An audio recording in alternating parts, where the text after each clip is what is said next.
Evening all, let's adjust the camera and get it set up. Welcome along. It is Friday Night Live, slightly late tonight. So let's just say a quick hello to everybody here. EUK Biker, good to see you, buddy. He is in the stream and he's watching. He's not in work tonight. Going to walk up tower soonish. Andy's here. Evening to Andy GSA Tractor. Zhead, the man himself with that very, very nice ZX9R is in the room. Evening, Stu. Motor Ramblings are here. Good afternoon from North Carolina, USA. He's going to be walking while watching. Each to their own, buddy, but good to see you on the stream. And Steve's here as well. Slow Bones is here as well. So welcome along, everybody. And as always, the link is up in the side chat over this side. If you want to come and join in on the StreamYard tonight, you're very welcome to do so. Come and jump in. Blake's is here. He said we can start. Of course we can, buddy. There's loads going on this week. I have got loads of bikes going out the garage.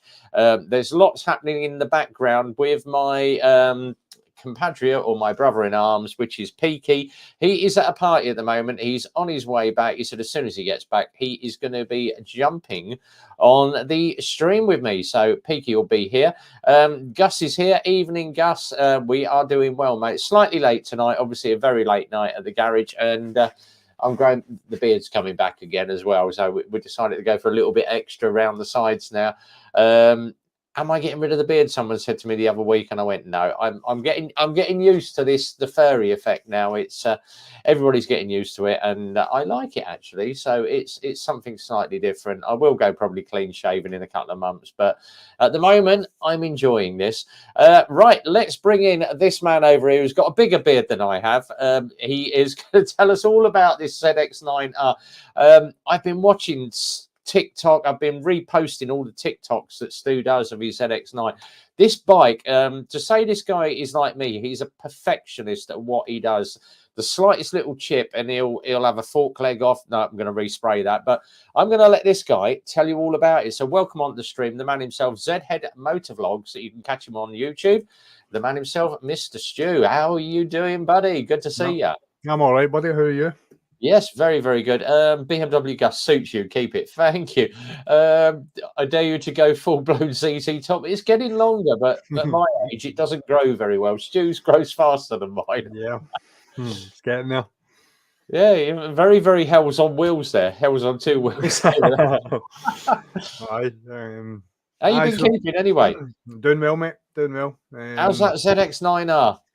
So yeah, very, very good. I've got all the panels back, so the panels will have all been painted. They're pretty much like in factory condition. It's Graham's that's done the paint for me, and it's absolutely spectacular. The colours exactly as I wanted it.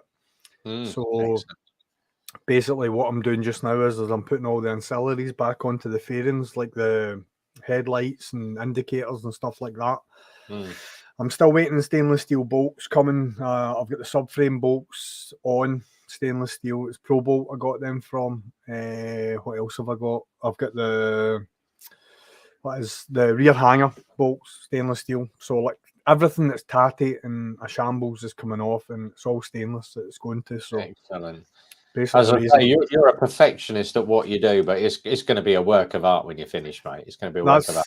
That's just it. That's the idea. It's something I'm going to keep forever. I will be getting another bike at some point, but this is just what I want to do at the moment. I'm enjoying it because see when I passed my test in 2009, I had a ZZR 600, and I basically joined a forum, ZZR International, and I ended up becoming a forum administrator because I constantly posted what I was doing to the bike, and basically started measuring things and giving everyone loads of information about it. And basically doing this ZX9, it's kind of sort of taken me back to why I love bikes in the first place, which is exactly what I was needing. So that's good. Good. But it's going to be a work of art, and I think everybody's looking forward to it. So German Jobbies is here. Evening, GJ. Good to see you, buddy. Yeah, I've got one for Andy because if you've seen my little silly top box that I've got on the back of the GTR, I've got the little 32 litre. And we did a little bit of a walk run down the A5 with a friend of mine, Gary, who happens to be a seg rider. And someone said to me, "What's a seg rider?" I said, "He's basically special escort group out of London. He's the ones that you see going around London with a whistle, stopping all the traffic, doing the special escorts for like the PM and all the dignitaries in London." Me and him did a very high speed run down the A5, and I'm talking 3.5 figures. I'm not going to say how fast we were going, but put it this way, we were double the speed limit plus. But he had his blue lights on behind me. He said, if we do get obviously pulled at that speed, I'm just giving you, I'm training you up to be a high speed rider. I went, oh, that'll do for me. So let's see what the GTR will do. And he sat dead behind me, and all of a sudden he moved to lane 1. And I'm like, why has he moved out to the inside? We got to Super Sausage, and he went, "Did you see me move?" And I went, "Yeah." He said, "Your top box cover came off. Your cosmetic cover was flapping around. All of a sudden, it launched past my head at 140 miles an hour." I'm like, oops. So I went out, and I've been searching eBay for a GTR top box, and someone said, "No, what the one you want is called the Givey. It's the Givea V56 Maxia. It's a whacking great big 56 litre one, but it has internal brake lights in it." And so we found one on eBay. They're about 350 quid. The guy was selling it for just over £100 on auction. I managed to get it for 161. Took my old top box off, went to put the new one on because it's monolock. Unfortunately, my old top box is monolock 1 system. This new one is monolock 2. So we had to put a phone call into Givey, and they went, "No, we don't make a bracket for that Givey box to fit the GTR. We make one for the ZZR, but the GTR back plate is slightly different." He said, "What you've got to do is basically cut the sides off, put it on aluminium plate, 85 quid. So I've got to disappear off down to Sports Bike Shop tomorrow and pick it up, but it's £85 for an aluminium plate to fit on my bigger top box, brake lights, all good." Oh, Gus, yeah. How is the dog doing now? We had a little bit of an episode, Stu. If you didn't see I think I kept it quite quiet last week. We had a little bit of an episode last Thursday. So my neighbours next door phoned me and said the dog is going absolutely nuts in the house, and they delivered we've got wheelie bins now, 5 different wheelie bins. I come rushing home at 12 o'clock. I'll have to show these off of my phone. That is the kitchen floor. Yeah. So there's blood everywhere. That is the front door.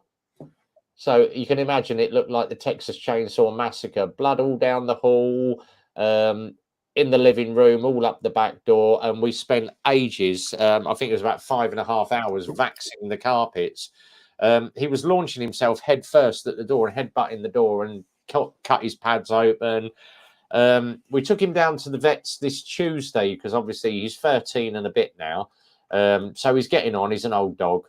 And he's been diagnosed with obviously deaf as a post. He can't hear a thing. It's all hand signals with him now. Yeah. But he's now got dog dementia. So he'll look at you and not recognize you. And then all of a sudden he'll perk up. He's got a lot of rheumatism and arthritis in the back end. But I said to him, anything that will make him comfortable, or do we do obviously option 3, which obviously brought tears to the wife. Is it time to say goodbye? Yeah. And the vets turned around and said to us, no, at the moment it is treatable, but they're going to monitor him over the next 2 weeks, but it's £100 for tablets every 2 weeks. And I said to him, money's not an option. If it was a bike, I'd throw that much money at it. So obviously being a family pet, and pets are like your children, you can't just say bye-bye just like that. So he's perked up today. He's wagging his tail. So he's obviously had 3 days worth of tablets now.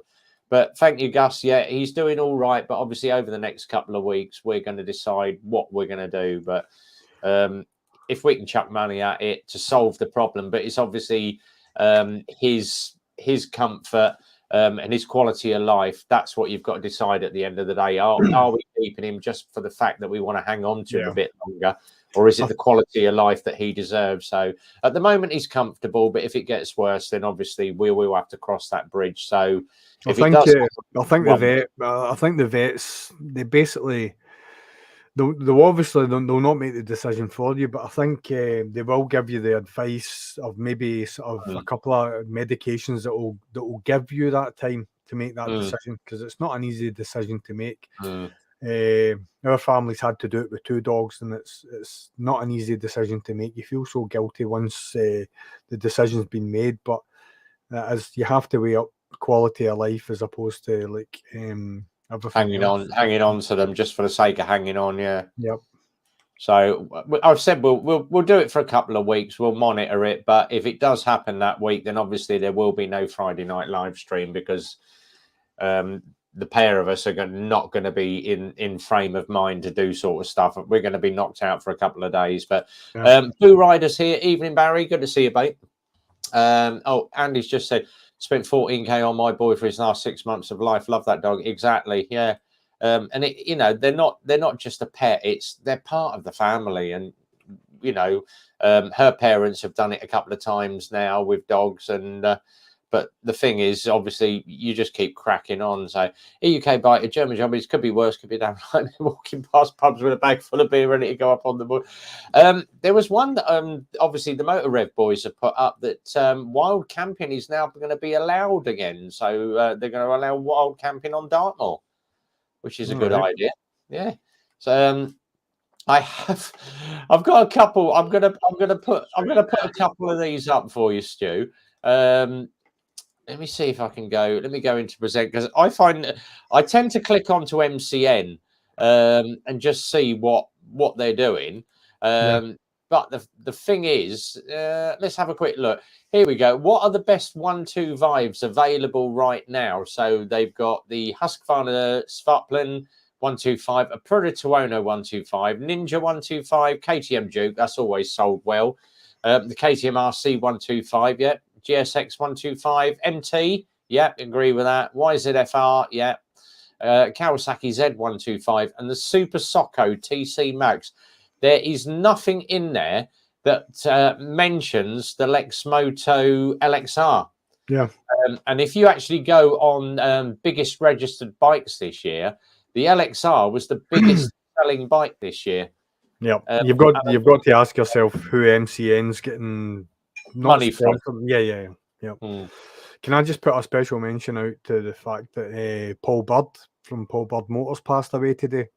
Oh God, 56 years of age. It was announced. I saw it on social media today. So it's an unexpected illness, and he was taken into hospital and he sadly passed away. So blimey, sorry to hear that, mate. Condolences to his family. Yeah, condolences, definitely condolences. Yeah. Hells is here as well. What's up, Rev? I want you to come do a ride video on my bike. So we're going to try and hook that up over the next couple of, it might not be next year, it might be the year after, but we're definitely going to, I'm going to try and hook up because Ali and Hayden want to get out to the States as well. I know Simon wants to get out to the States, and I'm sure Andy will want to get out there as well. So if we can do it as a team thing and book a plane, you know, book half a plane or something and a hotel, and it's going to work out a lot cheaper for everybody. So, yeah, I'm definitely going to head out there. Grey Wolves here. Good evening, Rev. Good evening, Zed, Todd, everyone. Yeah. Gus has just said, GSA camping on Dartmoor. No, GSAs don't camp on Dartmoor. You guys have 4-star hotels, don't you? Zed, great to see you too. Yeah. Joe. You're going out the moors with carry out. Andy said, not a hope. I have to see 4 stars above the door. Exactly. Yeah, that's GSA riders for you. Hell, I'll put you on big horsepower, Harley, so you can do it. I'll tell you what, I can't wait to get hold of that Street Bob. That is coming, hopefully, when I've saved up the money in November. I'm halfway there at the moment, but Phil has been letting me have a little sit on it. And I do like that Street Bob. I'm getting into Harleys now. Yeah, it's an old age thing, Stu. I'm not getting rid of the GTR, so yeah, I'm definitely going to be keeping the GTR. UK bike, I'm going up to try and look at Blackpool. It's lights are turned on. Oh, Steve's at Exeter Rider. Evening, buddy. I've got a quick one for Exeter. I want to know how far he is from Lex Moto as well. Nitro Rory's here. Street Bobs are cool. Yes, I know. Exeter, how far are you from the Lex Moto factory or the Lex Moto in Exeter? Are you just around the corner, or are you ages away from there? Because Phil said to me today, he said, you're on holiday from the 18th to the 23rd. And I went, bloody right I am. He said, where are you going? I said, well, I'm going to Tenby. It's sort of South Wales, sort of North Devon area. He went, oh, well, that's quite handy because Lex Moto are doing their training days on the 22nd. He said, do you think the messes will let you off for a Friday just to go down and do it? No, absolutely not.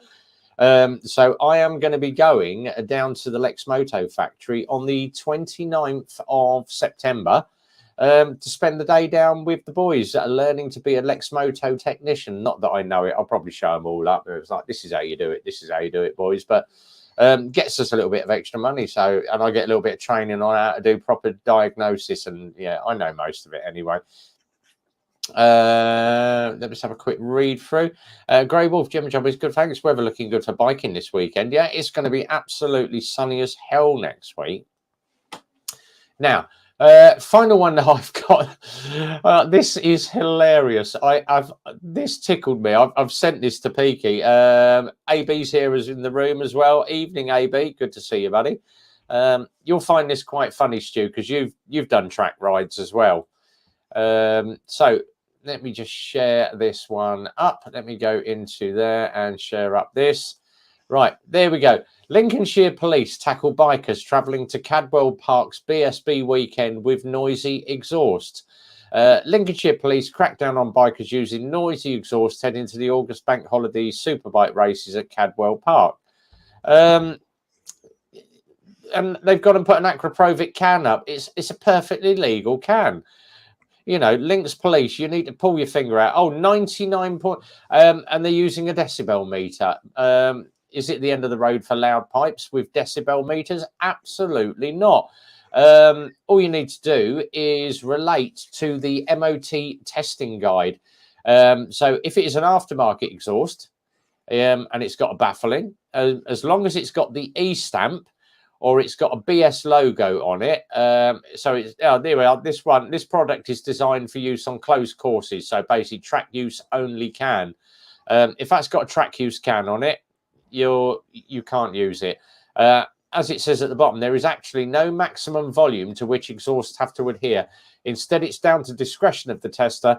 As it says, those that are stamped not for road use or for track use only will fail the test. But the coppers can't regulate what allowed exhaust is. How do you compare someone that's got an Acroprovic on his 750 Duke or something, or a Gixxer 600, compared to someone that's got a set of open Vance and Hines on a Harley Davidson? Yep. So, you know, you can't actually, the police have got no, and using a decibel meter is not allowed. As an MOT tester, you are not allowed to use a decibel meter. It is down to the discretion of the tester to either pass and advise as a loud pipe or fail it for inherently too noisy. That is the only two rules that you've got. Exeter Rider, 3 miles. That's all right then, because I'm coming down on the Thursday night. So we'll try and catch up for a beer. RB, are you going to learn to weld? No, you're not allowed to say that word. Every time you mention Chinesium, you have to donate £5 to Zed, because Zed was the one that came up with Chinesium. I copyrighted that long ago. That is copyrighted, courtesy of Stu. Yeah, that is his word, Chinesium. I'll move things so we can meet. Knowing me, I may try to get a video out. Yeah, we shall pop down. Lee Peace just said loud pipes save lives. Absolutely spot on. Yeah. It can only be measured by those cameras. There is a thing going on at the moment. If you actually have a look, I think it's the TikTok, and what people are doing is taking one of these petrol angle grinders to these decibel cameras and the ULEZ cameras and actually chopping them and bending them over into the street. Good on them.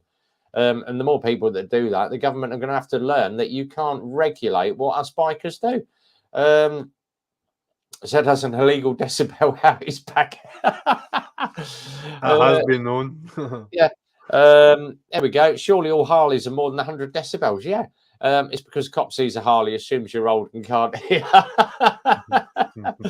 I'll tell you what, them open Vance and Hines that I've got on that street, Bob, they are horrendously loud. I took the bike to Super Sausage and I went without earplugs and my ears were ringing by the time I got there. But the ride, oh God, the noise and the ride, it made up for absolutely everything.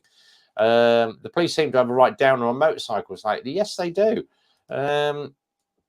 Chinese fiber. There we go. Andy, exit rider maybe down in Sidmouth for a few days soon. That's good. Cut down the ULEZ and the sound equipment. Brilliant. Yeah. You can't stay in Sidmouth unless you're over 85 of it. Oh, well, Andy will be all right. He likes old grey, wrinkly people. Let me know dates as soon as possible. Well, I'm coming down Exeter. The day we're doing is the Friday the 29th. I'm going to be coming down sort of Thursday afternoon, early Thursday evening.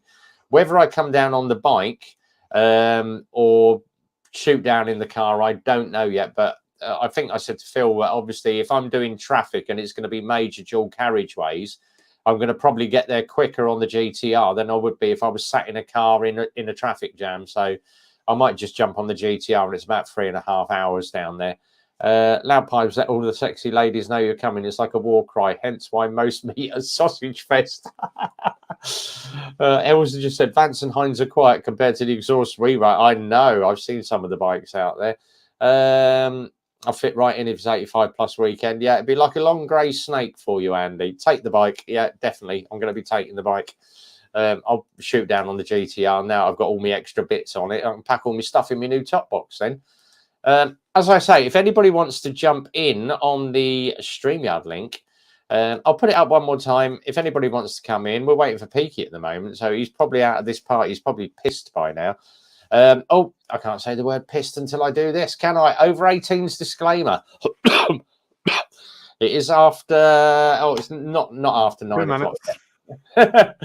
We'll back up on that one, yeah. But StreamYard link is there, guys. If anyone wants to jump in on the StreamYard link, Andy or Exit, if you want to come and jump in with us, very welcome to do so. I think that's about it on all the stuff that I'm doing. Loads of stuff going out on Facebook at the moment. TikTok seems to be the new in thing. Everybody has jumped from YouTube Shorts to doing TikToks at the moment, and the response that we've got has been some really good ones. Andy had some new Brembo pads fitted today. Andy was talking about putting Brembos on the front of the Beamer. So yeah, what are they like, Andy? Are they better than the ones that you had in? Let us know. What I find with TikTok is what I've started doing, especially with the build, ZX9 build, is like I'll put it out on TikTok first, then Instagram Reels, and then I'll follow that up with a YouTube short. And what I've found that does is it starts bringing traffic towards your YouTube channel. I don't even know if I'll ever do a long video again. I don't see the point. I mean, the amount of views I'm getting in a ZX9, the ZX9 shorts is ridiculous. Yeah, it's going really well. Now, I'm going to comment about a certain because Peaky's not here, but I'm going to mention it because he'll probably watch it on the rerun. Me and him did a certain cafe on Sunday. We went to a place called Caffeine and Machine at Stratford-on-Avon. So William Shakespeare country. We did want to go to Barney's Cafe, but I turned up at Barney's Cafe and the place was shut. So Peaky had already programmed in this Caffeine and Machine. So he'd obviously pre-phoned and said, look, we're coming down. Oh yeah, Red made the police laugh on Sunday when he stalled his bike. Yeah, I did stall the bike. I dropped the clutch a little bit hard, but yeah, whatever. We went off to Caffeine and Machine. Now, Peaky had already pre-phoned and said, look, me and Rev are turning up. Are we all right to come down? Yep. So we turned up, rocked up into the car park. We went off and grabbed some food. So bacon and sausage roll, £9.60. And then you're looking at, £3.50 for a cup of coffee. So we'd ordered that. We'd ordered the coffee. Peaky ordered an orange juice before his roll. So we're sitting there talking, going through our phones, looking at the stuff we'd done on the GoPros. And in the meantime, I'd walked around the car park, done a little video, done a quick TikTok and said, look, we're down here. Check out all the cars. If you want to come down and meet us, you know, happy days. Come and say it. I think it was a live that I did. But I said, we're down here. Come and meet us. We're down here for about half an hour. Went back in to grab breakfast. The bacon rolls had turned up. And evening, Matt's here. Yeah, I know, an orange juice. Yeah, anyway, Peaky said to me, he said, well, where's the coffee? Well, did you order coffee? Well, yeah, we ordered 2 coffees and an orange juice. Oh, well, there's a 20-minute wait for coffee because they're trying to press the button as fast as they can to make these. Well, how long does it take to make a cup of bloody coffee? Oh, well, have you definitely paid for it? Because we can't find your receipt. I said, well, it's on my banking app. Look, there's my payment. Google, I've paid you for it. All right, we'll get the coffee. 20 minutes later, these cups of coffee's turned up. Piss poor service. And all the guy, he was just wandering around tables. So sorry. There's a delay on coffee. 2 blokes walked in and ordered takeaway coffee straight away and got one within 2 minutes. And Peaky went, they've just ordered coffee. Oh, well, you know, yours is coming in a proper cup. Well, just give us a takeaway coffee. Oh, we can't do that. By that time, we disappeared off. One of the guys had actually mentioned on the TikTok that he'd seen the live. He rocked up at Caffeine and Machine. And there was about 10 of them. He said, yeah, we all turned up, obviously hoping to meet you. You'd already gone. And they wanted to charge us £5 to park our bikes. And I'm like, what? He said, yeah. He said, so we turned around and left. And it's a gravel car park. So you have to be as careful as hell. If you watch my video, I'm actually stood on the pegs trying to get out the car park. And it's the first time I've stood on my pegs to move my bike. But some guy had pulled in, and Boo like this, because the guy messaged me and said, yeah, he said, I turned up. He said, I've got an M1000 RR, which is about a 32 grand bike, the full carbon edition, BMW levers, BMW helmet, BMW boots. And the guy's a company director. He said, I wanted to get out and obviously come down and meet you. He rocked up in the car park and she went, oh, he said, I've just come down to see the other motorbikers. And she went, they've all left. Oh, all right. Well, can I park up? Yeah, well, it's £5 to park and you're not the type that we want in this car park. I was like, this guy rocks up on a 30 grand bike and, you know, and they don't want to know. So he left. But obviously, off the back of that, I edited my video and put the little bits in saying basic piss poor service, 20 minutes for a cup of coffee. They phoned me this morning and said, we've seen your Google review, we've seen your Trustpilot review, and we've seen your YouTube video, which has had like 2,000 views now. And I went, yeah. Well, if we was to invite you and the other guy that were there back for a free breakfast, would you be interested? I went, absolutely not. Do you think I want to sit around waiting for another 20 minutes? And he went, oh, no, it'll be quite quick. We'll serve you really well this time. And I went, yeah, but what about all the other bikers that turn up? Yeah. Oh, well, we're more into cars than we are motorcycles. I said, so you're not a bike orientated, Kath? No, the video's staying up. Thanks for the offer. Bye-bye. What is it they say? If you have a good experience, you'll tell a few people, but if you have a bad experience, you'll tell everyone. And there's no truer word spoken. So, Gus has just said, did we pay to park? No, because Peaky had obviously phoned in advance and said, look, Peaky and Rev YouTubers are coming down. But we turned up, there was Lamborghinis there, Ferraris, Astons and BMs and all the fancy. So they're more into their petrol head cars than they are into bikes. So I actually reprogrammed my sat nav on the way home and thought, sod it, I'm going to Super Sausage to get something to eat and a cup of coffee. So yeah, I rocked up when Boo and the boys were there. I think it was about 2:30 in the afternoon. But you know, to say it was cheap, it was more expensive for the Super Sausage. Bloody hell, and Super Sausage is pricey. But we're looking to do sort of a few more run-outs and have a little bit of fun. But I'll let Peaky tell you about that. Yeah, why do these places rip off the bikers that spend time and money there, like Matlock, Bath, and the parking? Exactly. Yeah. If I ran that place, I wouldn't care if you came in, Lada, if you're buying my coffee. Exactly. You know, someone's spending money over your counter. It's the same at the garage. You know, if somebody wants to come in and spend a couple of quid on like a reflector for his bike, or, you know, oh, I've lost my L plates, can you put some L plates on? Yeah. and then someone that comes in and says, oh, you know, I want a full service on my Harley Davidson, it wouldn't bother me. At the end of the day, they're both customers and both entitled to buy things from us and get the same level of. I wouldn't care if you're spending £1 or £1,000, you're still going to get that customer service at our garage. So I had the where I bought the ZZR 1400 and the ZRX before, it was the same bike shop. And the last time, it was after I had the ZZR 1400, I tended to just pop in just to see what kind of stock they had and whatever. And I just didn't like the atmosphere. I just didn't like the experience at all. Usually when I went in, Lynn, who works behind the counter, would be, hi Stuart, how you doing? Got a coffee, blah, blah, blah. Alistair would come out from the back. How you doing, big man? What bike have you got? You're looking to sell it? Because they always knew that I kept my bikes well. And I was like, nah, there's something not right here. And I don't know whether it was maybe they were just busy or whatever. They've since moved. They've moved from Renfrew. They're in Hillington just now, where we've got. You've probably seen Gareth doing the Harley Davidson videos. That's in Glasgow. Yeah. So in Hillington Industrial Estate. So that garage has now moved into sort of that area. It's kind of sort of a wee sort of biking area, and they've been there for like 8 months, and I haven't even been near their shop because of the last experience I had with them. And it probably was just circumstances. They maybe had a difficult customer, or I don't know. I just caught them at the wrong time, and it just put me off. It was that Taliban bit. I've heard that once or twice. I'll tell you a story as to why my beard's so long. My local community centre, which is basically ran by the community for the community, have asked me if I'll be Santa at Christmas. So I'm growing my beard longer, and then I'm going to get it white and do Santa for the kids over Christmas. So that's why it's this long. It's going to get shaved off after that.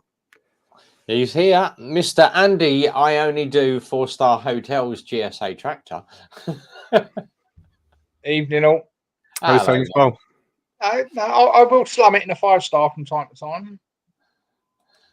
I wonder how many bikers go to Super Sausage because your video's showing it. I know, only found it. Believe it or not, I do get the odd burger and cup of coffee from Chris, because obviously I always say to people, you know, it's not about me pushing my channel. I love promoting other biking channels on YouTube. I love pushing the amount of reposts. I think the last time I did one of my own videos on TikTok was about a week and a half ago, but I'm reposting everybody else's content.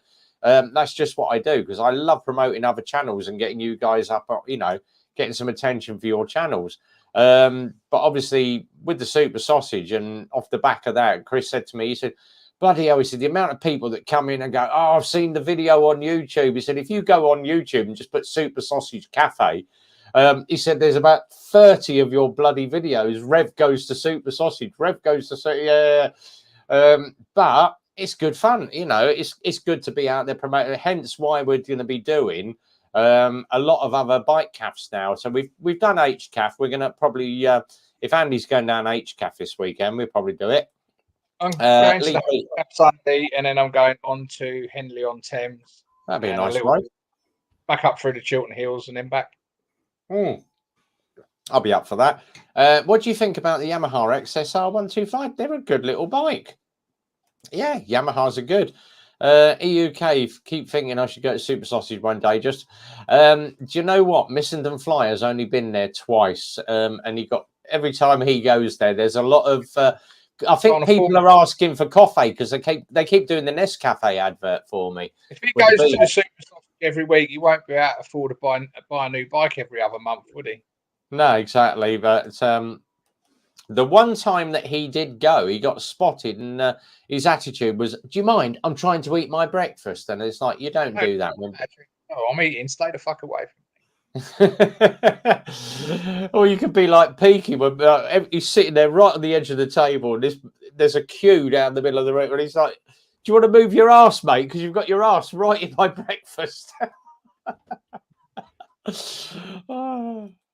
Right. Quick one from Nitro. He said, Zed, you can use Baines Bakers in Hillington as your biker caf.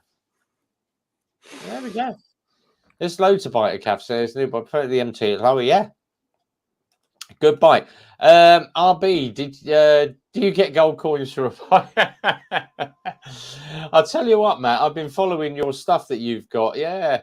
And I'm not gonna go into it, Matt. Obviously, you put your TikTok up a little while ago. If you do need to talk, mate, pick the phone up, give us a call. I'm always here for you.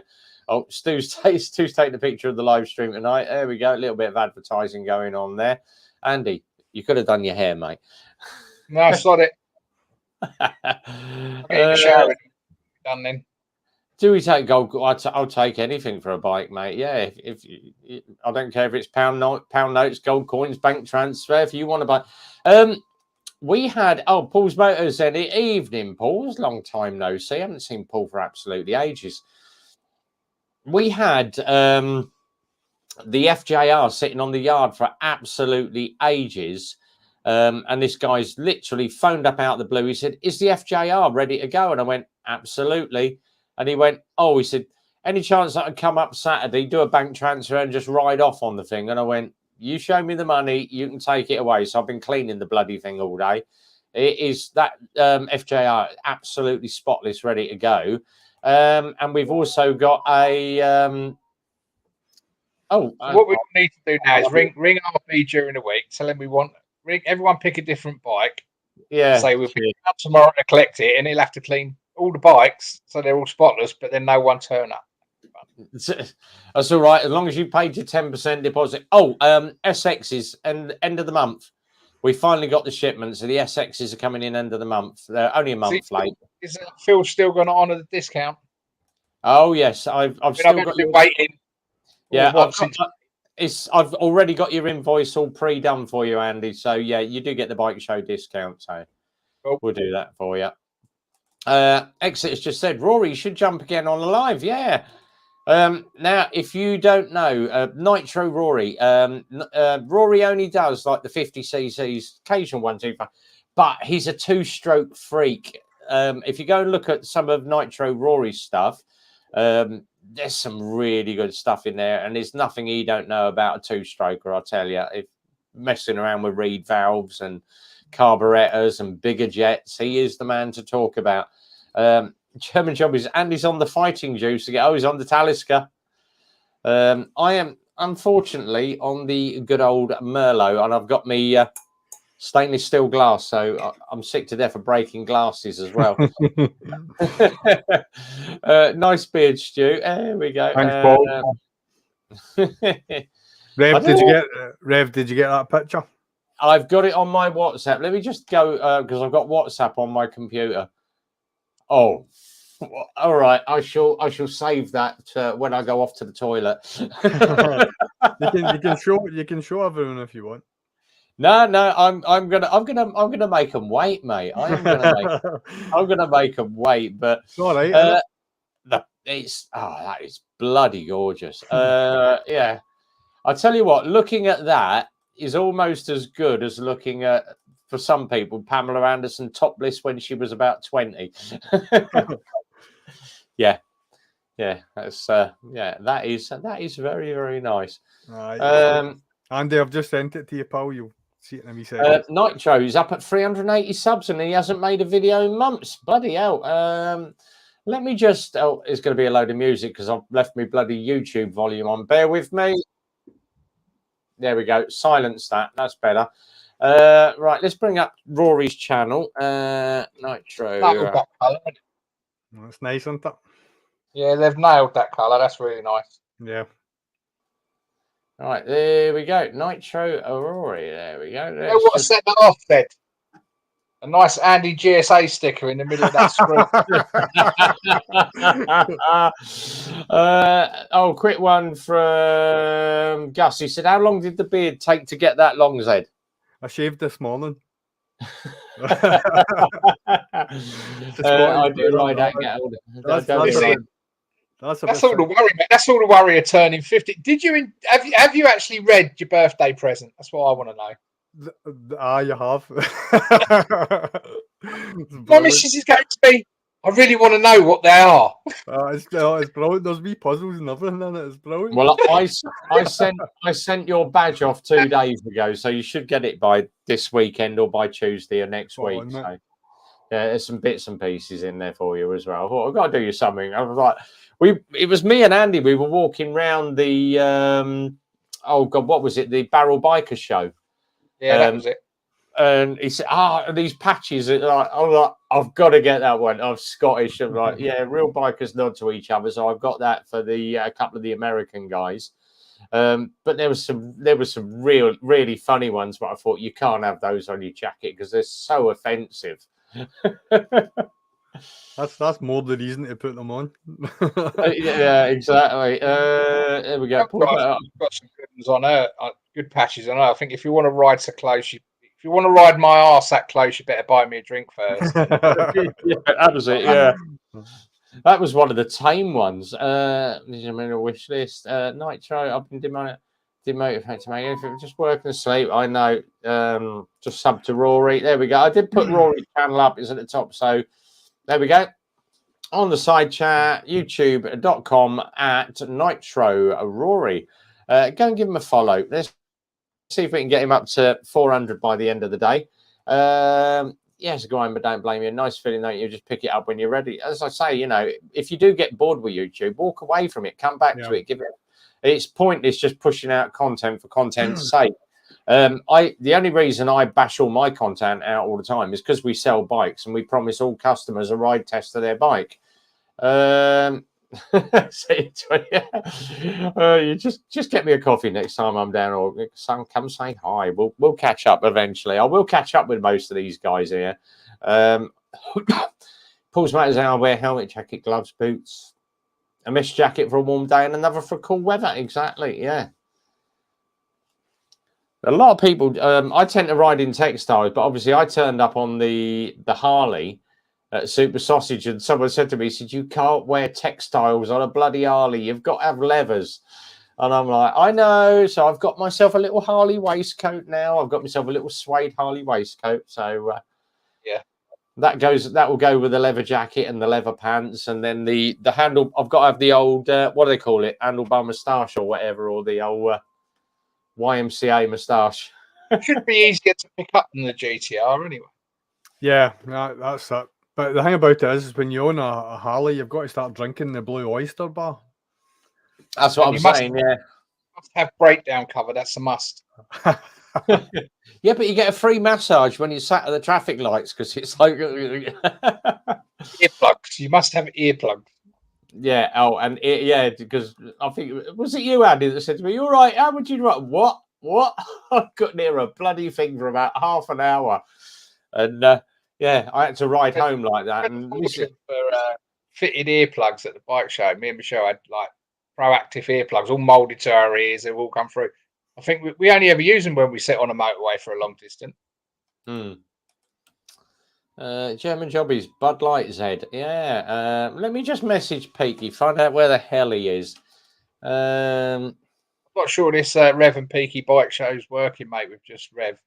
No, he did say, he said, I'll be on later. I'm at a party. You know what he's like. When he gets to a party, he'll be standing at a table with now his top off, swinging YMCA.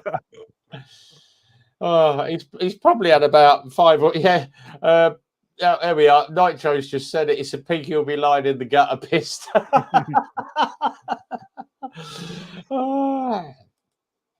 Yes, I had to change pads in my motorbike jacket. I took them out to do some stitching over crack. 75 quid for level 2. Bloody hell. He's getting his canal. I'll tell you what, me and him, when we get together, we do have some fun. It's the same as when I get out with Andy. We do have a bloody good laugh. And then you get off and you're doing like Super Sausage every week, and it's like 10 miles there, 10 miles back. It's not a real ride. It's like a little bit further for me, but only half the ride's enjoyable. The other half's all dual carriageways. Yeah, exactly. But when we've done some of that stuff, HCAF Sunday, I can literally stay off the main road, hit the twisties all the way into Oxfordshire. Yeah. Like, just don't do what obviously Simon did, but the last time we all went out to H Cafe and then pull out before you climb in the brow of the hill. Yeah, you mean that in the blind dip?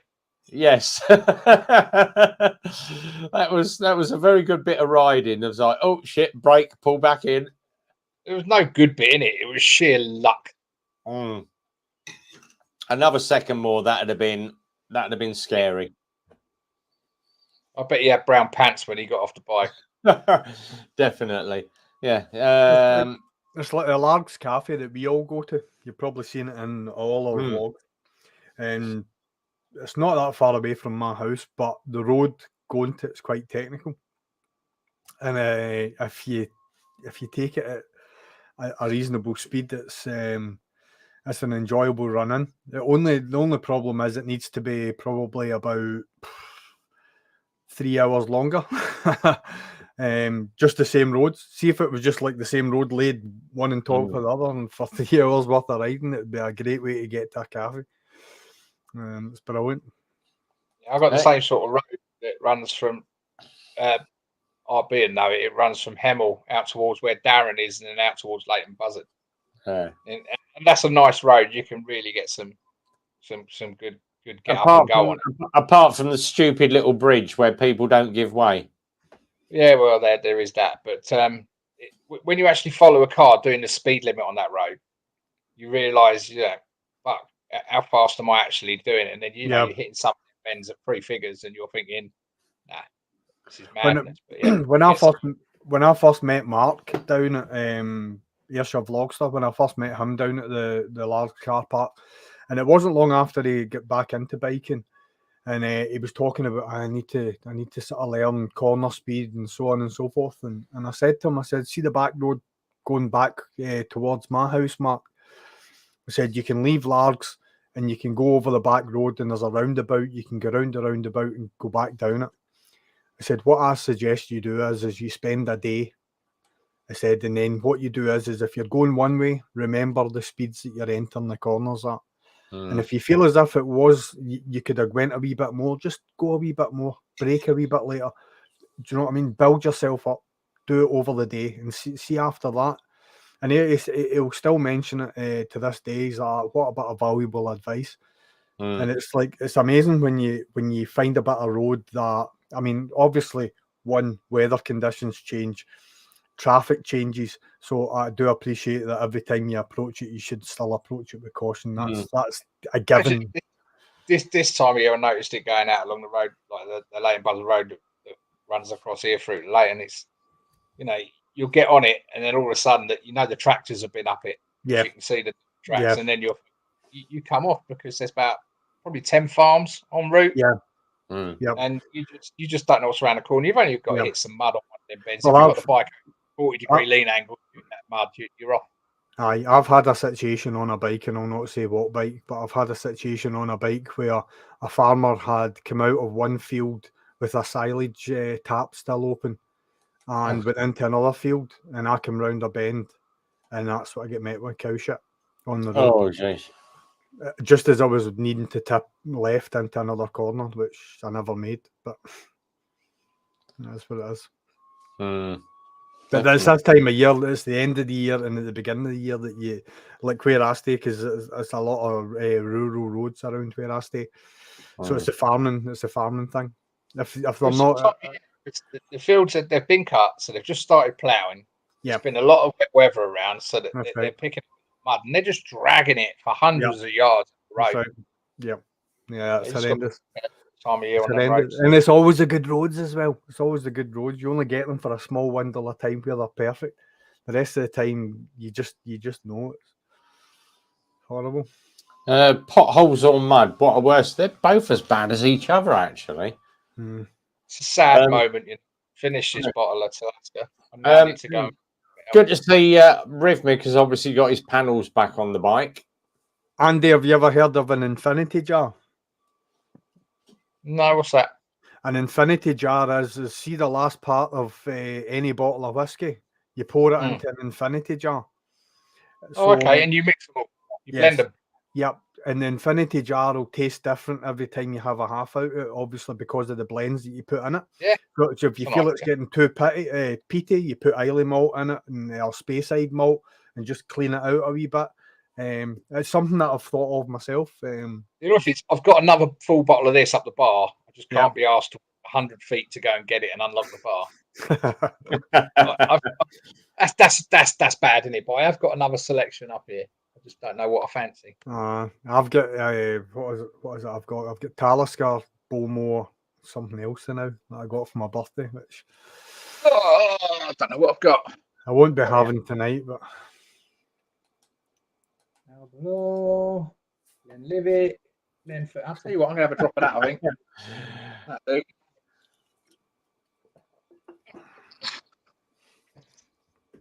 I think I'm going to slip into a nice 15-year-old. Oh yeah, definitely. I was saying to the missus, if it's not 15 years old in whiskey terms, you're a paedophile. Oh yeah.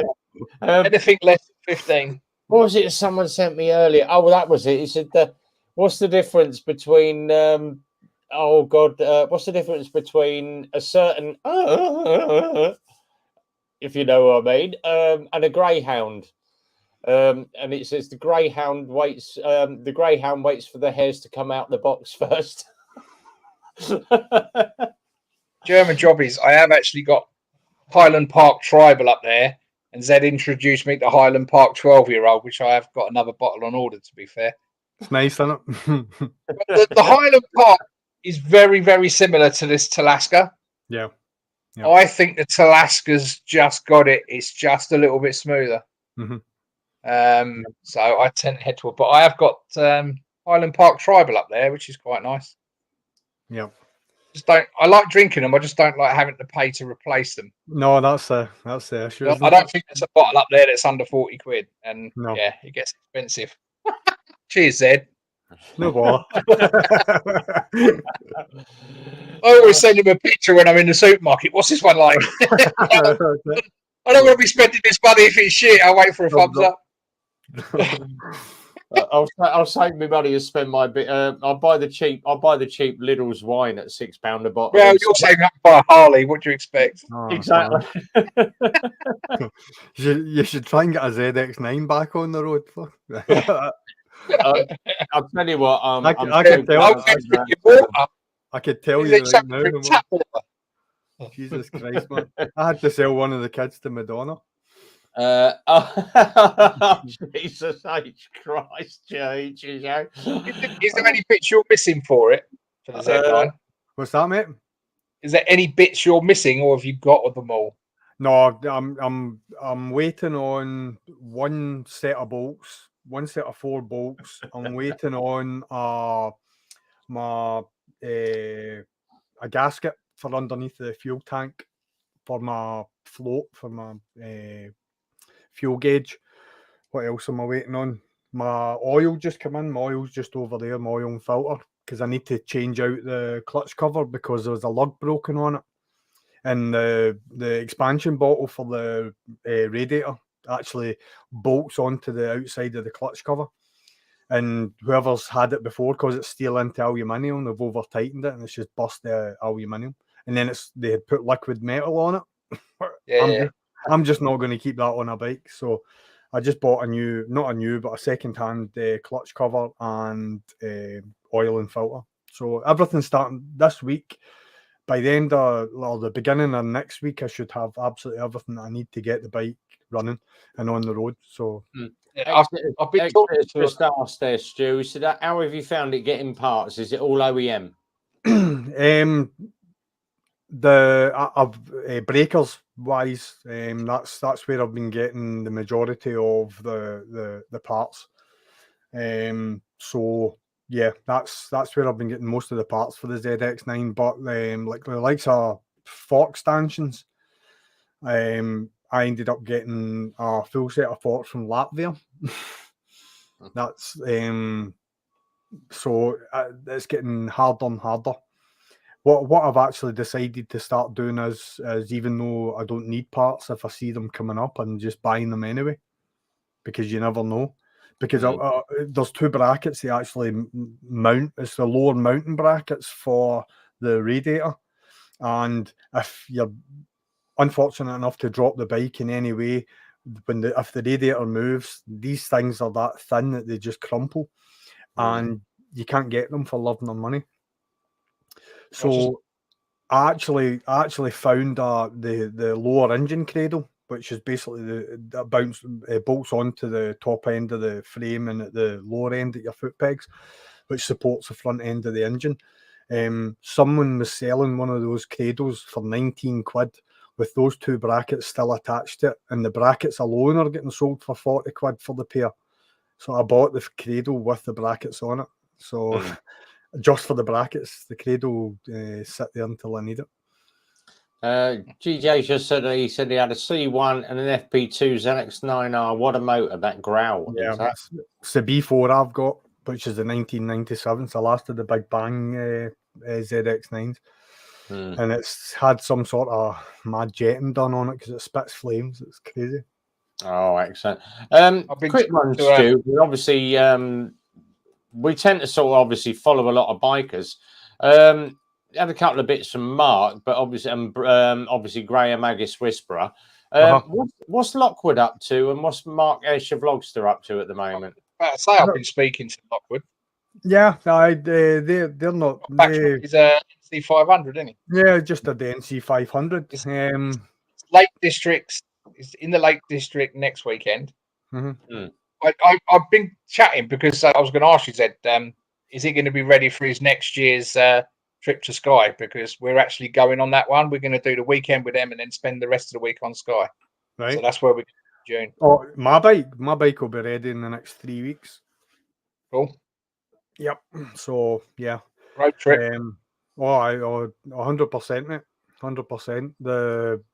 I'm basically next year I'm stopping everything else that I'm doing, bowling wise and everything else, and it'll basically just be my bike. That's the whole goal. I'll be riding right up until they start putting salt in the road. When they put salt in the road, I'm not going to ride it because I've taken this long to get it this clean. I'm not going to mess it up with salt. So yeah, great. Agus has just bought a lovely GS850. Yeah, it is. I'll tell you what, it's a nice bit of kit. Yeah, it's nice. I was off. Graham stopped the week that I started back from holiday, so he came down the second week that I was off to see where I was, because he was going to tell me. Obviously, I've bought a GS, so and he never got the chance. But he messaged me and he showed me around the bike and his lockup and that. So it's cool. It is a nice bit of kit. So he done some really good drone footage on his last video as well. Yeah. Yep.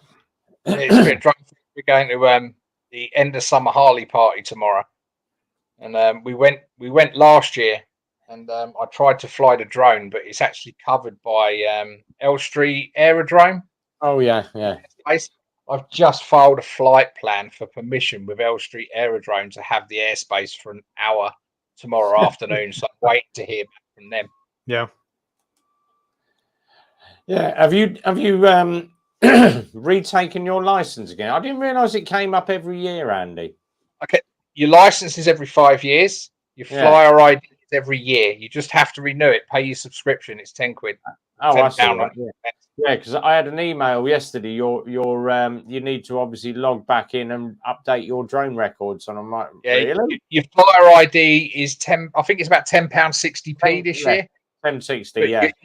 Your license is free anyway, and that's every 5 years. But your flyer ID is £10.60. I renewed mine last month, I think. But you need to put all them details in when you do a flight plan. When you register with Drone Assist, you have to put all them details in, and then you click on the area that you want to fly if it's in a restricted area, and they'll send the application off, and then they'll get back to you within 24 hours whether you can fly or not. Hey. So I'm just waiting to hear back. Hopefully I'll get clearance, because if you try and fly without it, your drone hovers at about 6 feet and won't respond. It just goes down and that's it. But if they it, the fans uploaded to your drone. Shame on the drone part. You can see, some of the fly tips. Yeah, exactly. Yeah. there was, what was it I was watching the other night? Because we tend to watch crap in bed. They've got this new thing now called Sky Coppers, where these guys take the drones up with the thermal cameras, and it was like watching this factory complex, and they basically busted into this factory, and it's about 100 foot long. And he went, "Now there's nothing here, and this factory's 400 foot long," and they put a rack of tires on a pallet. And as soon as they moved the pallet, got out the back, there was like growing rooms, but this drone picked up the old heat off the roofs. Well, our helicopter, police helicopter things, they do that. They get the thermal imaging and they go around and they look for the hot spots because it usually highlights a growing plot somewhere. You can usually tell if you're walking around the neighbourhood and everyone's got snow on their roof and there's somebody that doesn't, then you know what they're doing. There's something going on in your attic. And they're the most mellow and chilled out people, you know. You're like, oh. Yeah, it's like nothing. Hey man, what's up? No,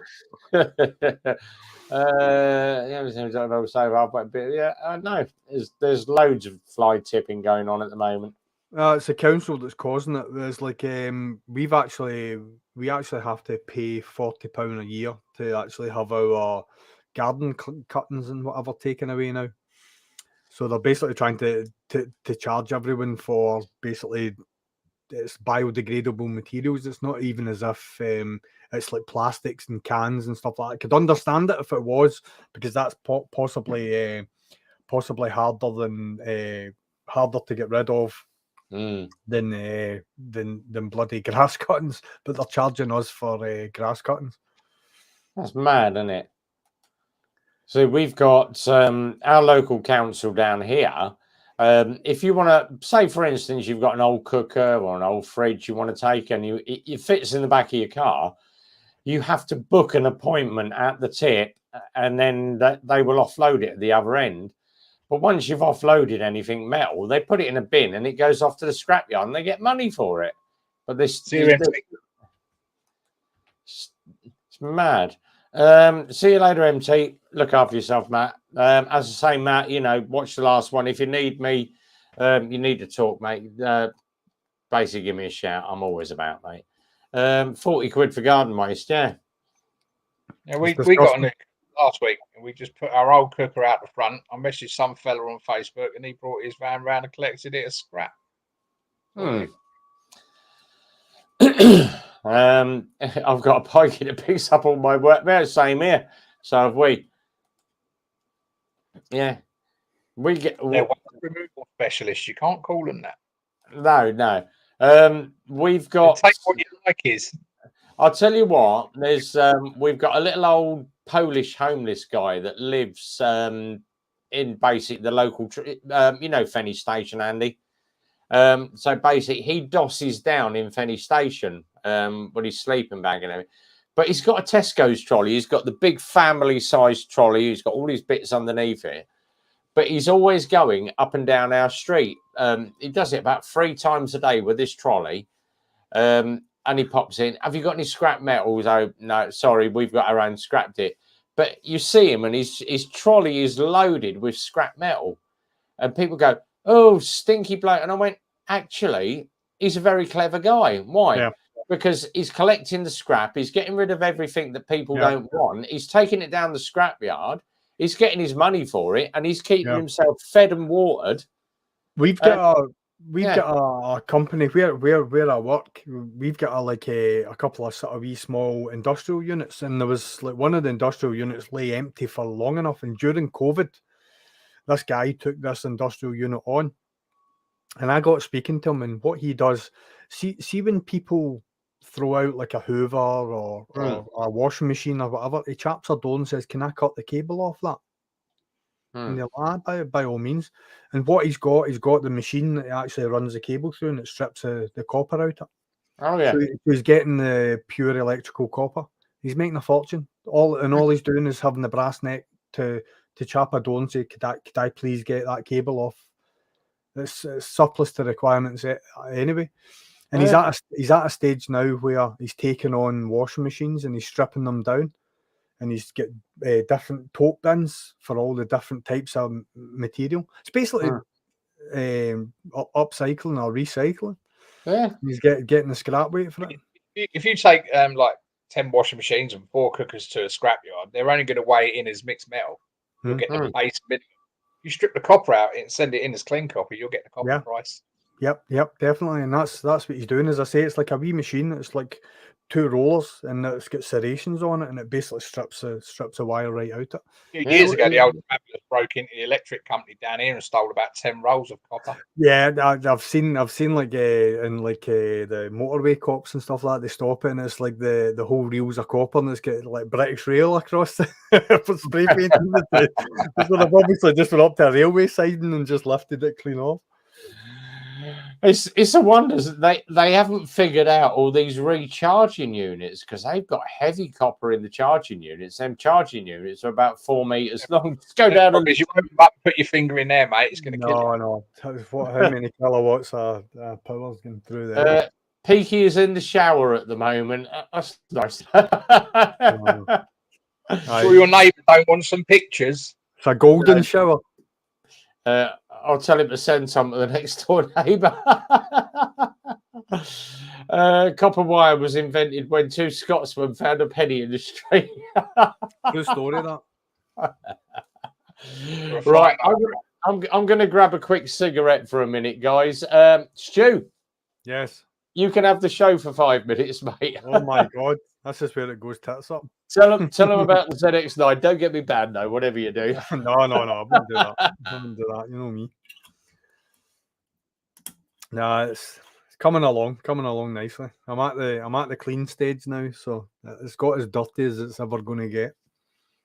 So everything's sort of painted. I've still got one of the fork lowers. I need to take the old fork lower off the fork tube that I'm keeping and put the original from my bike onto it, because the ZX9 B1, B2 and B3 had a different fork lower, basically because they used a Takiko 4-pot caliper, and the B4 bike was basically the first of the C1 versions that they brought out. It was kind of a transitional bike. So I had the Takiko 6-pots on mine, so like the whole pitch was different, so that's why I've had to change the fork lowers out. Everything else is the same, so it's been a bit of a sort of learning curve, but it's been good. So what have you been doing with your bike, Andy? What's I saw you were fitting getting Brembo pads put on it. Well, it went in for its service last week at BMW. That was its valve check clearance. Mm-hmm. So once they relieved my wallet of 460 quid for that, I thought it needs 100 quid worth of Brembo pads as well. So I then put onto. They were saying that the fronts were down to 40% and the rears were down to the fronts were down to 30% left and the rears were down to 40. And we took them off. I'd say they were more down to 20, 30. Yeah. But it got to the point where even though they still had 30% of the meat left on them, they felt very spongy. Yeah. So they feel a lot better now. I've got new Brembos on. Before I went away, I took a tyre off the bike that had only done 800 miles. That's going back on either tomorrow or Monday. And then hopefully get away again. Yeah. Where do you plan on heading? We don't know. Wherever it's dry. That real Scotland out there.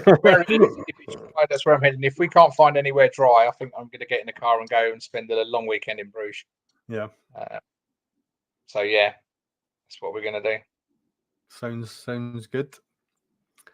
So that's it. The bike, the BMW washed it, which was nice of them because I ain't washed it since May. I couldn't be bothered. They're going to wash it. So what bike was it they gave you while yours was in? Was that the new version? They give me a 2023 GS.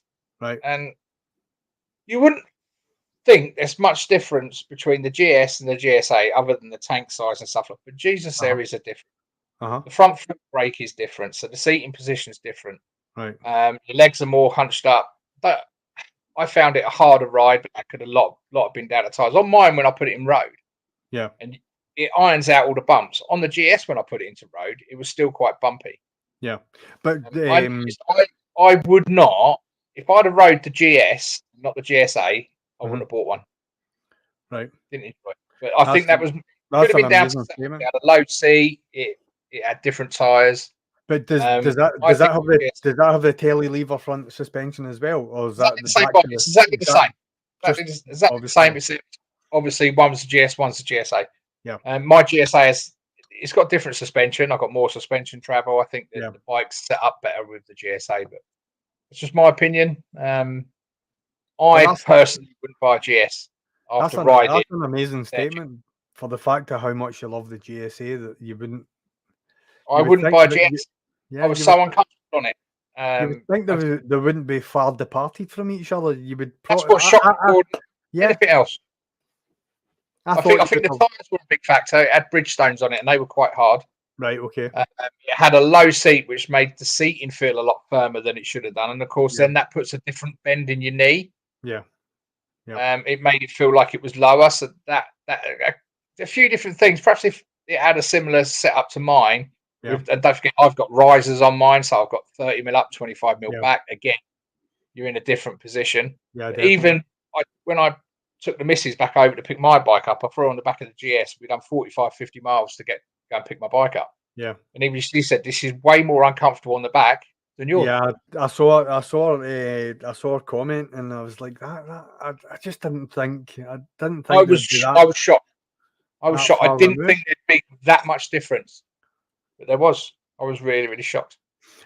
So, like, was it a full touring tire that the GS had on, or was it a dual compound? I've got Road Pilot 6s, and I think that had Bridgestones on it. Right. Okay. The bike just felt. The thing is, when you put the bikes in Dynamic Pro, they get very sporty. Everything stiffens up. Everything the throttle response is quicker. The engine modes change. You get more power. Blah blah blah blah. But when you put the GS in, the Pro modes felt very similar. But as soon as you started switching to road, my GS changes completely. It's a lot softer. It's more street orientated. Yet the GS didn't seem to change that much. Yeah. It's a little. I think it's probably a little bit more sprightly, but then that'd be the 40 kilo weight difference. Yeah. Yep. But yeah, no. If I had to pick, I wouldn't pick a GS. I'd go straight on the GSA. Oh, I was really, really surprised. That's amazing. Yeah, they charge you 12 quid for that. Right. Or £10 plus the VAT. They reckon it's for insurance. Right, I was having a look because it's 2003, and I'm having a look, seeing is there any bits I can take off it and swap with mine that are better. It was done. I said to the bloke when he gave me the keys, "Oh, they've washed the bike." I went, "You what?" I said, "I've been saving all them bugs." I said, "Them bugs come all the way from Austria." And he just looked at me like I was kind of nut. And I go, "No, I'm only joking." Oh dear. What's funny? So have a roll through these messages. Charlie's consumables. Yeah. He's here. So Graham's here. Agus Whisper. Great bike, Graham. Love it. What tyres are you using, Zed? It's BTO 160s I've got. Nice. At change tyres, mid-tour for the wife on board. Mind you, lot of camping gear too. BTO 160s. Really like how the different modes are on the GS bikes. Yeah, they're very, very good actually. Andy was showing me when down at Super Sausage all the different modes you can go to on that. I've got a few bikes that have got different modes. You switch from rain to road to sport, and the GSA, every single mode you can feel a difference. Every single mode is completely different. You notice it. Yeah, they've done their work, them boys at BMW. Definitely a good bike. I'll tell you what, I'm looking forward to when they push out the 1300 and the 1500. That's going to be really good. Hopefully the 14's out next year because I will be getting one probably. Yeah, they're going to be a bit of kit when they come out. So looking forward to seeing what they're like. Exeter just said exactly it's like 4 to 5 different bikes. Yeah, Andy. Yeah, you've got to try. Love them or hate them, you've got to try one because I think it'll change your perspective on the bike. They're just bloody expensive. That's the only downfall. But the thing is, most new bikes are all around about the 15 to 20 grand bracket now, anyway. Yeah, but if you think I paid 22 for mine, put another grand in it, so mine should be 23 grand. how much are the new ones going to be with all these increases that have happened over the last few years? Yeah. I reckon you can probably. I reckon by the time the GSA comes out, you're probably going to have to spend about 24 to 25 grand to buy the bike. Definitely, yeah. Stu's back. Here The we go. The GSs and the GSAs hold their money.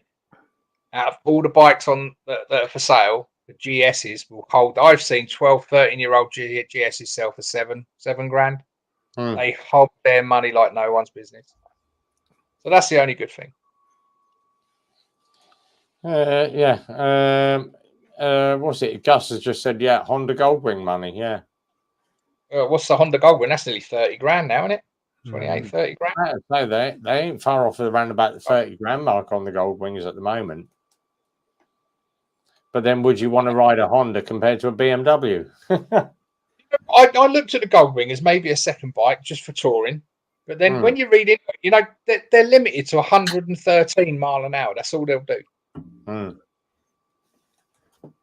What's the point of having a motor like that at 113 mile an hour? At 113 mile an hour, that thing's barely ticking over. Yeah.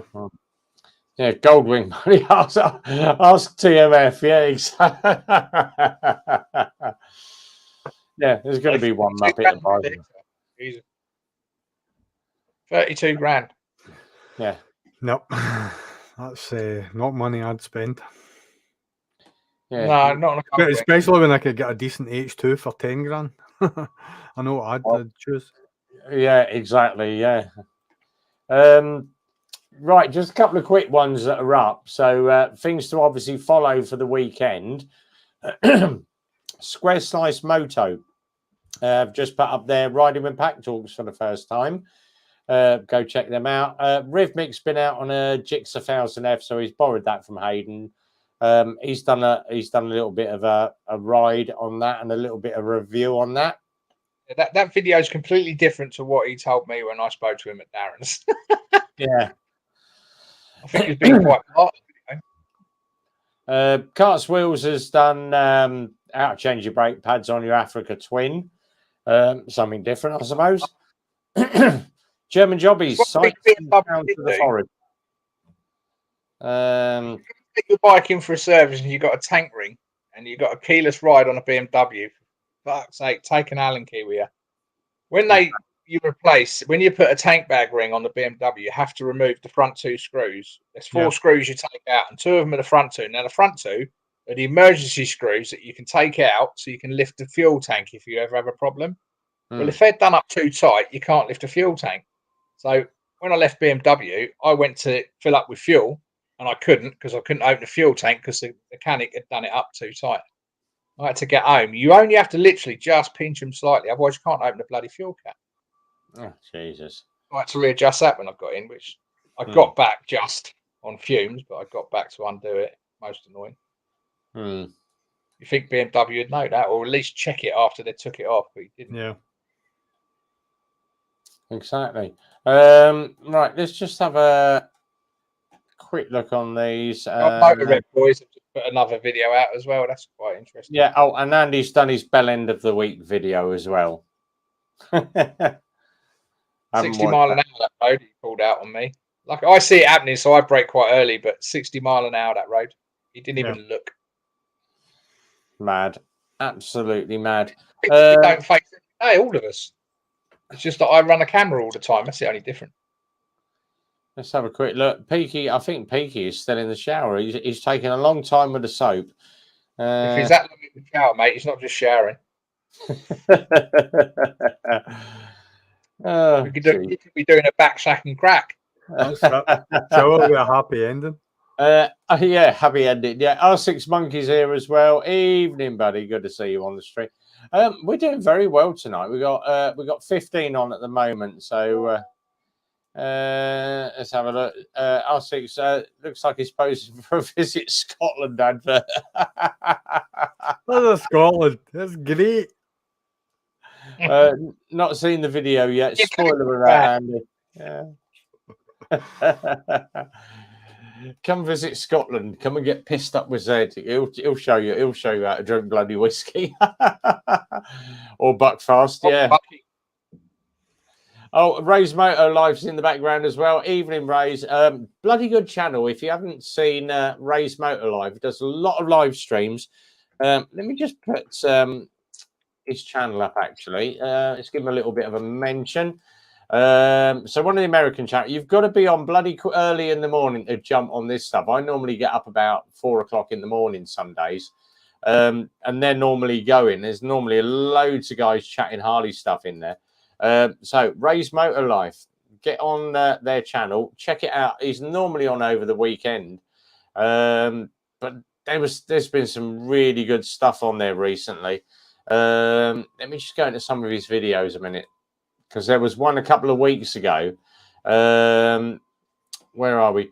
Run to the Hills. That was it. The quick one, Run to the Hills. It's a quick short video, but Jesus Christ, some of the bikes on there. Chopper Barn Walk Around, that was quite good as well. Motorcycle Camping, that bloody bridge, trying to get across that, you would not get me on that bridge, and it's like a little mesh bridge, and it's only about 2 foot wide. But yeah, go and check out Ray's Motor Life. There's some really good stuff on there. Well worth having a look at some of the stuff. R6, hey German Jobbies. Off to the store I go. Take care, everyone. Right, so Paul's off. So thanks for coming in, Paul. Much appreciated, buddy. We'll see you same time, same place next week. Yeah. Bloody neighbours. Is the bearded womb broom on yet? No, he's not. The bearded womb broom is in the shower. But if you get on quick, the other one's here. Let me just put a message to it.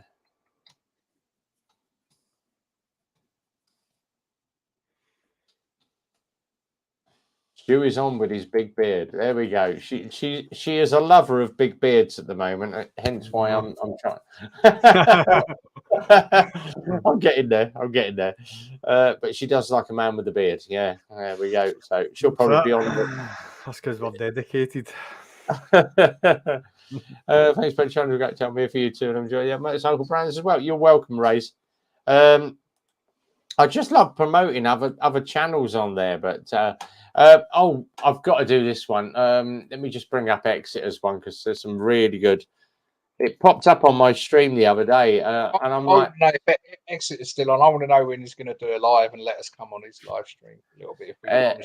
He won't let you on your live. We're too raucous for him. He's very sedate and very posh. Oh, here it is. Yeah, I've got to put this one up. This was bloody hilarious. Right, here we go. Let's whack this one up. So go to Exeter Rider. Go and look at the last video he's done. It's bloody hilarious. And it's basically not another random outtake video. There's some really good stuff on there. It's like, oops, bloopers.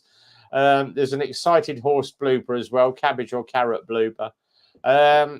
He's got a couple of good bikes on there as well. So Royal Enfield Meteor. I haven't seen them for ages. There was one that popped up, and I was looking at it. I'm thinking, oh bloody hell! I haven't seen one of these for absolutely ages. Let me see if I can find it. Let me go back onto my history. Go back into there. Right. Oh god, where the bloody hell's it gone? Because it popped up on my stream. That was it. Exploring the 2023 Honda CL500. Exeter, bloody good review, that one, mate. That's 4 months ago. It's had 20,000 views, but the 2023 Honda CL500, nice little bike, that. So, yeah, that was pretty good. Here we go. You lot are all welcome on an open mic night, lads, anytime. That's a challenge. Right, tomorrow night. O'clock in the morning. I've got 3 bottles of whiskey. Let's go. R6 has just said, I gather you weren't impressed with the cafe last weekend. No, me and Peaky, 20-minute wait for a cup of coffee, honestly, taking a piss there. And they phoned me this morning. Come back for a free breakfast. You can take your breakfast and stick it where the sun don't shine. You know, once you've screwed up the first time, you're not going to change. And it wasn't just the attitude to me. It was the attitude to other bikers that had gone in there. So it was more the fact that I posted it because the other, you know, we don't welcome bikers. But if you own a Lamborghini or a Ferrari and you've got money that's dripping out of your pockets, we'll take your cash. Everybody should be treated the same. Spend. People with Lamborghinis and that don't have money because they're constantly spending money fixing them. Yeah. Do you know how? Hardly. Do you know, like, see, like, I'll give you an example. See, like, I'll give you an Audi RS6. Do you know how much it is to change the front brake pipes? How much? Oh, I know. Yeah. $7.5 grand. Yeah. Because you have to take the engine out. It's mad. It's absolutely mental. mad. So it's a full front end engine out just to corroded pipes on an MOT. $7.5 grand. Take that. And then while it's out, you're doing clutch and you're doing no way. It's like because obviously our guy that we've I'm not going to say too much, but we've got a mechanic that comes in on a Saturday to build my bikes and do he's basically a contractor, Martin. He's got was it a Volkswagen dirty diesel estate, but that thing goes like the absolute proverbial. I think it's about 200 brake. He brought his Mini in last week and it rolled onto the yard and he backed it up. It's about 4 inches off the ground, and I went, Jesus Christ, mate, your pipes are blowing. And he went, no, it's not, it's stock exhaust. And I went, that's bloody loud for a Mini. What the hell have you got under the bonnet? Oh, don't worry, mate. It's only an 1816 valve engine in it. He's gone and modded the entire front end. It's got crash bars round it, flip front end. Yeah. But I said to him, what's it like? He said, well, if you go onto my TikTok, you can see the bike. He takes it to the local car meet. It spins up the front wheels in every gear if you're heavy on the foot. And I'm like, bloody hell, it shifts. We used to have a guy that designed and built machines. It was a company out in Falkirk called Parabautech. And Jim Duff, who owned the company, he had a Mini with a Hayabusa engine in it. And he built it himself. He built the frame that the actual body get mounted onto. What a machine!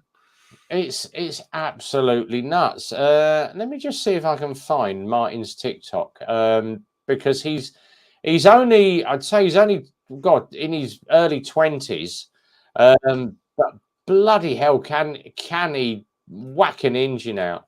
Let's just find Martin. Let's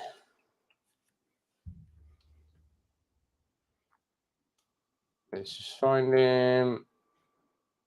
Oh, bloody hell. Just go into my friends. Seymour. Why is it put up Martin's? Oh, bloody hell. I hate it when you get this poxy. There we go. Right. So if you go, if you're onto TikTok, if you type in Martin _ K1800, it's a 1.8 swapped Mini with a Mark III Golf wagon engine in it. Right. Let me just find. There's a great one where he does half a dozen runs and gets pulled by the police. Let me see if I can find this video. Too much money. Oh, there we go. Right, let me see if I can share this up on share screen and share audio.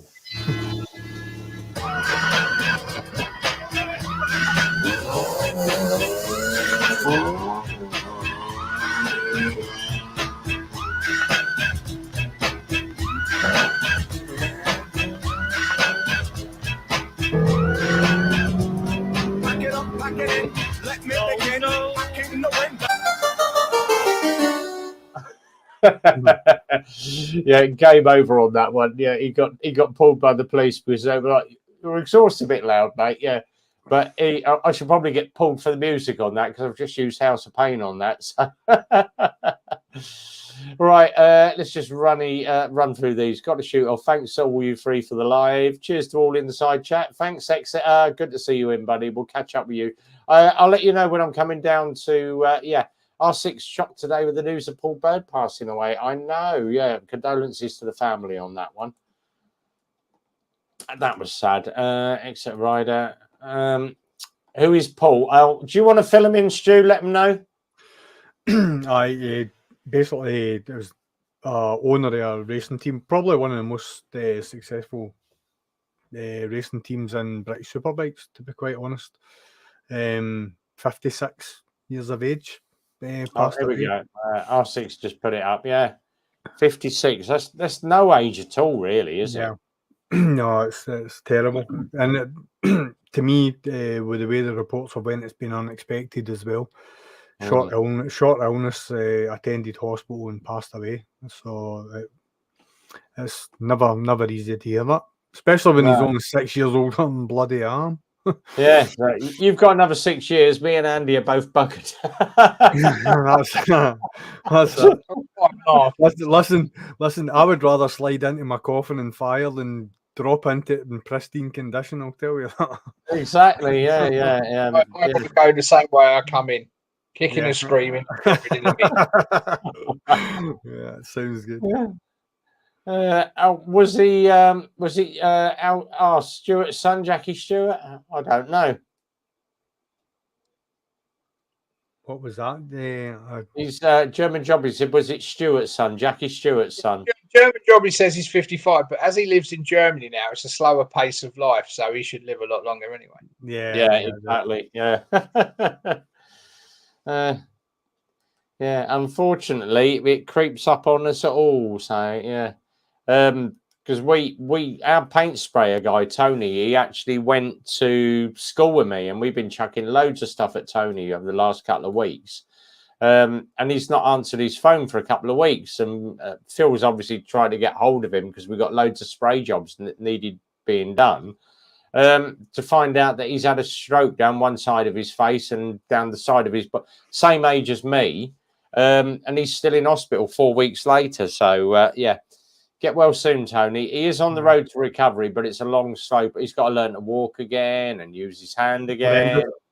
I played golf with a guy last year, and it's the first time I'd met him. And he actually played ice hockey for Scotland, the Commonwealth Games. This guy was like, he played for the Five Flyers. He played well recognised hockey player, very, very fit guy, and that's what happened to him last year. Not last year, the year before, just before we came out of the COVID restrictions, he had a massive stroke. For somebody so mobile to be struck down, it's horrendous. It is bad, but Gus has just said it. The lesson here is to enjoy life because it's later. Yeah. Because it's later than you think. Yeah, I think everyone that obviously experiences heartache and attends funerals and all that, it's like you have that little sharp shock. Right, I need to listen. Don't dwell on too much. If you fall out with somebody, make up with them. That's a sad fact in life, though. When you get to our age, you attend 20 times more funerals than you attend weddings. Yeah, definitely. There's so many people. I attended 7 funerals last year. In the last 12 months. It's hard. Yeah. It's like I always say to her, because everyone's like, "Oh, you and your missus are always loved up." But I always say to her before I leave for work every morning, "I'll see you later. Love you loads. Have a great day, and I'll see you when I get in. And if I don't, don't fucking wake me up at 2:30 in the morning." No, like, I always leave the house in good terms with the wife, and we could have fought like cat and dog the night before, and it doesn't matter. Yeah. Because like if I'm walking out the door, it could be the last time I see her, and like we just tell each other how we feel. You're an arsehole. Yeah. I was right, you were wrong. Yeah, he just said my wife told me after me crash, "See, you're not action man." Yeah. That's what Phil says to me in the garage, because I always try to do as much as I can. And Becca said to me today, she went, "You're the only man that works like you've got a 36-hour day that you can try and I always say to people, "Oh, can you slip me in for an hour? I've got 15 minutes. Yeah, got." And Phil said to me, half a dozen times, you can't do everything for everybody that day. book them on, put them in for next week. And if they don't like it, tough. If they're desperate for something, they'll come back. Darren had a return today because Darren got back off it's Darren's first day back after he got back off of holiday. I just rock up there and said, you got time to fit these pads, and he fitted me in straight away. I didn't book or nothing. Yeah, Darren's like me. He will try to fit everybody in and end up working till stupid o'clock at night. So I didn't get out. I got out of the garage, I think 7:15 tonight, and we meant to finish at 6. Yeah, I worked like that. And 7 years ago, I woke up to go to work one day, and my brain went, "No, you're not." I haven't worked past 2 o'clock this week. Been lovely. So, like I said, I reevaluated the way I work, and I do the job that I do just now. I absolutely love it. But I'll never let anyone put any stress on me. I'll never let anyone say to me I need to do more than I'm doing. I just will not do it.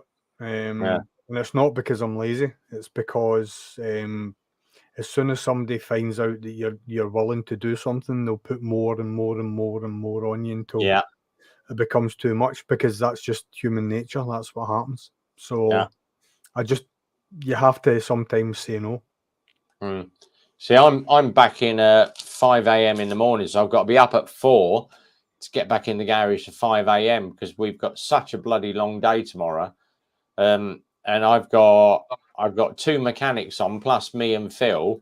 But the only thing is, we're going to have to juggle, because we've got no receptionist. Me and Phil are going to have to juggle you're halfway through a bloody MOT, and it's like, I can't talk to you at the moment. Let me take a number. I had one today. Fire on the answer machine. Let the answer machine answer, because you can get back to them at some point during the day. We had one. He called in and he's like, "Oh, I need an MOT today." I said, "I can't do anything until at least Tuesday of next week. I am out the door." "Oh, well, forget it then." And the attitude that I got, I was like, "Nah, you don't need people like that in your business." That's the whole thing. It's like, see the guy who plastered my house. I know if I needed to get in contact with Alan tomorrow, I would have to contact him in the first week of the month, because that's the only week that he switches his phone on. Because see, when he switches his phone on that Monday to the following Monday, he's booked out for that month. And then he puts it onto the answering machine. And it's when he picks up the answering machine messages, it might be a wee woman that just wants the fireplace plastered, that he can do that on the way home and stuff like that. But he doesn't have to answer the phone and speak to them. He can pick and choose what he does. And it's the best way of working. So Ray's is off. He's up at 3 a.m. American Central Time every morning. I see my wife off to work and I get my day started. Ray's, thanks for coming in, buddy. Much appreciated. German Jobbies. I had a CT scan after my OFG and found a 3 pound. Super says, "Live your life." It's true. Yeah, the clock is ticking. Right, we're going to start wrapping up. Because obviously I've got to get up bloody early for the morning. I've got to get up early. I've got to go to Tesco's. I've got to have some breakfast. I'm going to do the lawn. Mow the lawn. After I've done that, I'm going to pop to Costco's. Then I'm going to pop to the Harley party. Then I'm going to come home, start drinking, get the fire pit on, fire the barbecue up, and have a fucking great evening. Yep. Yeah, good for you. Stu, thanks for coming in, mate. Much appreciated. That ZX night, I'm not going to show anybody that. I'm going to keep that for myself. As I say, save it for the wank bank. Special. But thanks for coming in, Andy. Thanks very much. If you're out Sunday, let us know, mate. We'll sort out. I'm out Sunday. H Club in Henley on Thames. Yeah. All right. Nice one. Thanks for coming in, boys. Everybody in the side chat, and there's too many to mention there. Exeter's gone, but I'll message him because I'm obviously off down to Exeter at the end of the month. MT Belly, Gus, Lee, Ray's Motor Life, German Jobbies, R6 Monkeys, Ed. Who else have we got in there? There's so many that have been popping up on the side stream, so I haven't mentioned. Thank you, everybody, for coming in. Oh, of course, Graham Haggis Whisperer. Thanks, Graham. But obviously, we will see you same place, same time next Friday. Time dependent, anything between 8 and 9 o'clock at the moment, depending on my workload. So obviously, we try and do as many Friday night lives as we can. but it's much appreciated for everybody that spent the last couple of hours on the channel with the boys Are here. you going to rename it again to the Rev and Not So Peaky Biker live stream? I think it's next week. It's the Rev and Z show. I think it is. I think it's Rev and Z show next week. Yeah, exactly. Yeah. Peaky didn't make it out the shower. I think he slipped on the soap.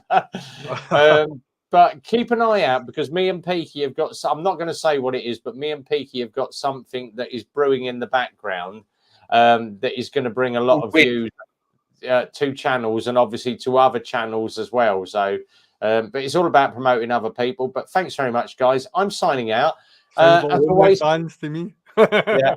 Thanks to Stuart. Thanks to Andy GSA Tractor. Don't forget, in the description below every video is a list of all the channels that I recommend you go and watch. But until then, be well, ride safe. From Stu, Andy, and myself, Rev.